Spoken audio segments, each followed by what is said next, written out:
My psychopath ex-boyfriend broke into my house and my dog protected me, but in response, my sister and the police wanted me to put the dog down. My ex-boyfriend was a psychopath who loved using my autism to manipulate me, often sensory overloading me or making me believe I was worthless. When I found the strength to break up with him, he began harassing me. I didn't feel safe and got myself protection in the form of a pit bull I named Max, who went on to save my life. My ex broke into my house in the middle of the night with very evil intentions, but before he could lay a hand on me, my dog attacked him.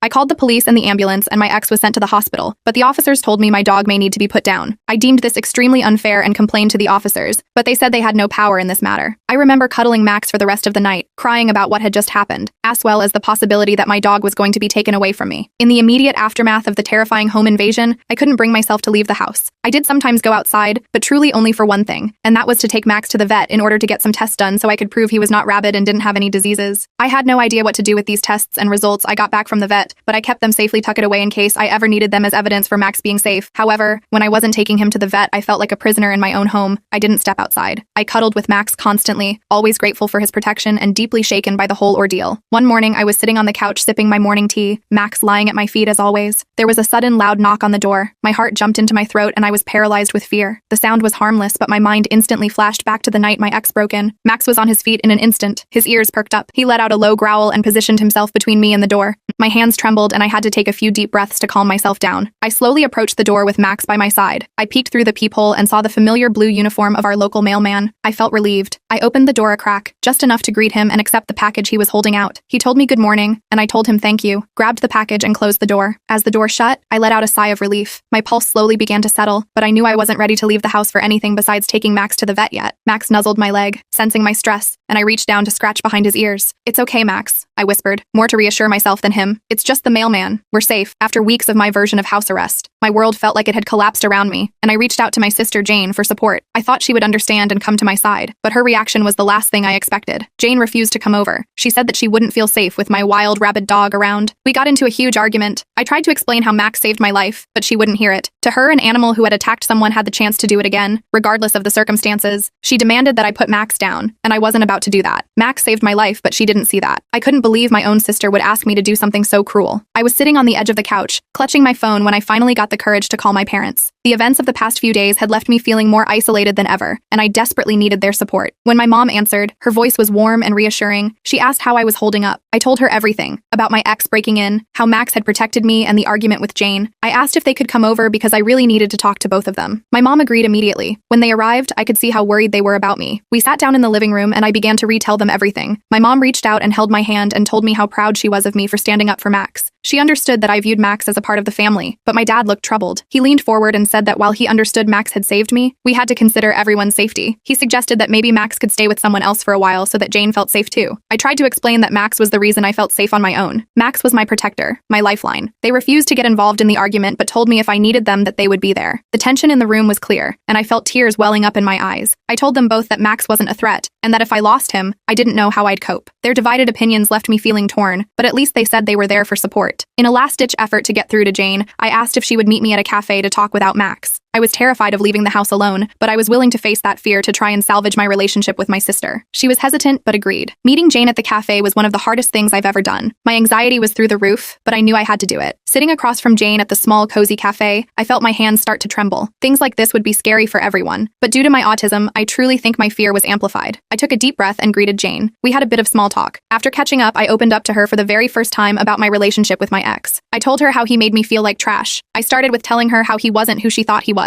She knew him to be the loving, perfect Prince Charming because I never told her any different. I was so scared of my ex that I thought if I told anyone the truth, he would hurt me. But I gathered up my strength and I went on to tell her everything. How he would criticize me for everything, like how I talked, how I dressed, and even how I moved. My best friend cheated on her fiancé during her bachelorette party, but when I told her that she needed to admit what she did, she threatened to expose my past to my new boyfriend. It was my best friend Laura's bachelorette party. I was so happy for her since she was getting married to her high school sweetheart, Anthony, who was my brother. I was her maid of honor, but during the bachelorette party, she hired male dancers, and that was something I could not forgive. She slept with every single dancer that she hired. When I confronted her about it, she told me that if I told Anthony that she would tell my boyfriend about me being an adult entertainer in my past. I felt conflicted because this was my brother and my best friend. On one hand, hand, I felt guilty telling Anthony because I knew it would break his heart. On the other hand, I couldn't let my best friend get away with this. It didn't feel right. When we got back from the holiday trip away, Anthony asked us how the trip went, and I looked over at Laura. She had not an ounce of guilt on her face. Laura smiled and said it was very relaxing. She talked about all the fun she had and said that she really needed that time. Anthony told her he was glad that she enjoyed herself and seemed eager to hear all about the trip. The next week, Laura and I talked about the wedding decorations and seating arrangements. Laura asked me a question, but I didn't hear a word she said. The flash of men going to her room replayed in my mind. The guilt was eating me alive. She broke me out of my trance suddenly. "Emily, are you even listening to me?" she asked. I said yes and apologized. We chose the colors for the wedding decorations and left the shop. I decided to tell Anthony about the nights on the trip, but I had no proof. These were heavy accusations without any evidence, but I couldn't let my brother sit there and marry such a manipulative person. The next day, I invited Laura out to brunch at this new restaurant near my house. I put my phone on the edge of the table facing Laura and had a regular girls' chat like we always have.